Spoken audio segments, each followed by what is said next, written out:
Welcome back, investors, to the Investing with Our YouTube channel for another video. If you're new to the channel, I am a UK-based investor focusing mainly on US stocks, and I started the portfolio I will be showing you today in April 2021. I am fortunate enough to have gone past the golden milestone having a 100k portfolio, and I'll be showing you the ups and possibly more importantly the downs of my investing journey. This includes the buys, the sales, and the dividend income I receive.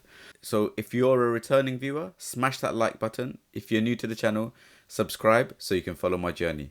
Now, let's get into it. So today's video is going to be focusing on the third week of June. So if we look where the portfolio ended last week, it was at £106,619. And at the end of this week is £106,470. So overall pretty flat. So down 0.1%, which is slightly overperforming the S&P 500, which was down 0.55%. So the continued conflict in the Middle East is causing the markets to go sideways, essentially. No buys this week because during the middle of the week, the markets were generally trending higher. So it started off up 1.6%, peaking at 1.8%. Although I don't try to time the market, I do try to buy when the market dips a little bit, just so my entry points are slightly better. My dollar cost averaging is slightly better. And also I didn't see any companies that I own dropping too much, so there weren't any additional points where I thought, yes, I want to buy it.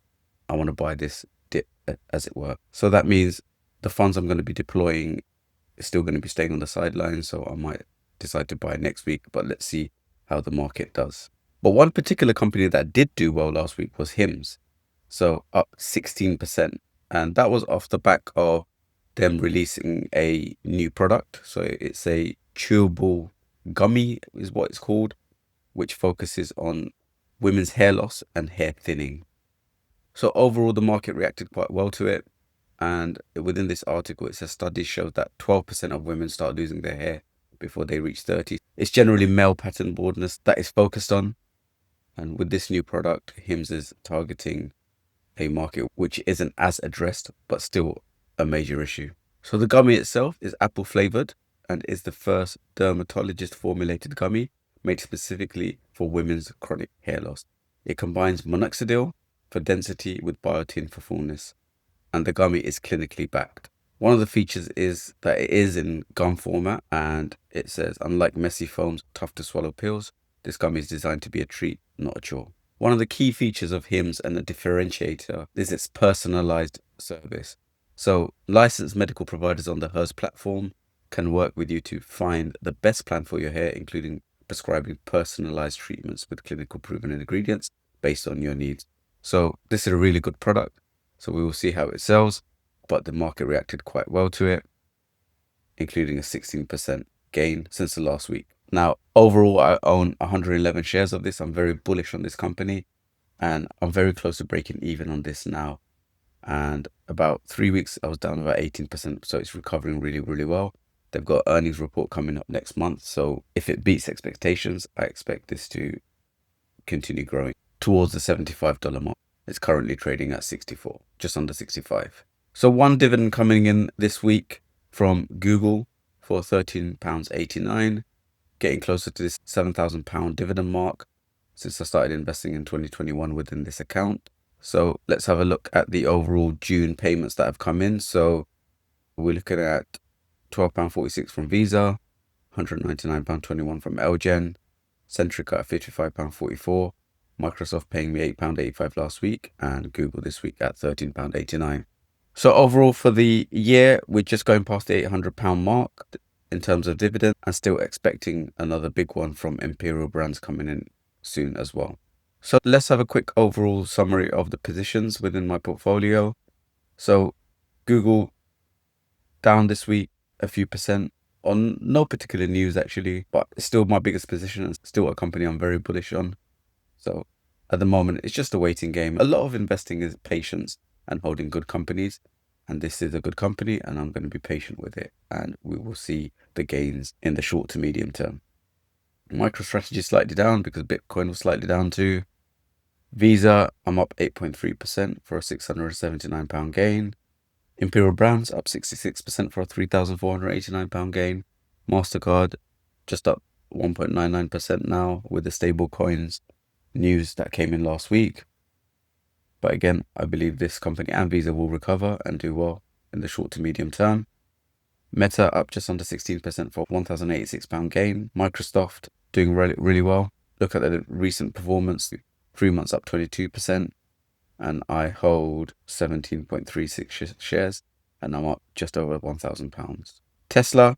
So there was a bit of news on them actually. So they have started giving out invitations for robotaxi rides to a certain few. The people are allowed to record during their rides. So we should see some social media on how they're working. Let's see, this is a pivotal time for Tesla shareholders. If this rollout works out well and then robotaxis and then later cybercabs do really well, then the horizon for this company is going to be very strong. HIMS, as you saw, almost at break even right now. As mentioned earlier, about 3 weeks ago, it was down about 20%, but it's recovering and it should continue to do well. Carnival up 66% for a £1,900 gain. Amazon up just under 10% for a £347 gain. Nvidia up 68% for a £1,442 gain. So lots of green, as you can see. This is the benefit of holding good companies for a long time. In the end, they just go up. Elgen up 3.45% for a £112 gain. Centrica up 51% for a £1,000 gain. AbbVie 19.61% for a £500 gain. Broadcom, the best performer in terms of percentage gains within my whole portfolio, so up £1,188 for a 75.49% gain. Rio Tinto, the one major struggler within my portfolio, holding for now. It's a good strong dividend payer and we are awaiting a new CEO appointment, so let's see how that does.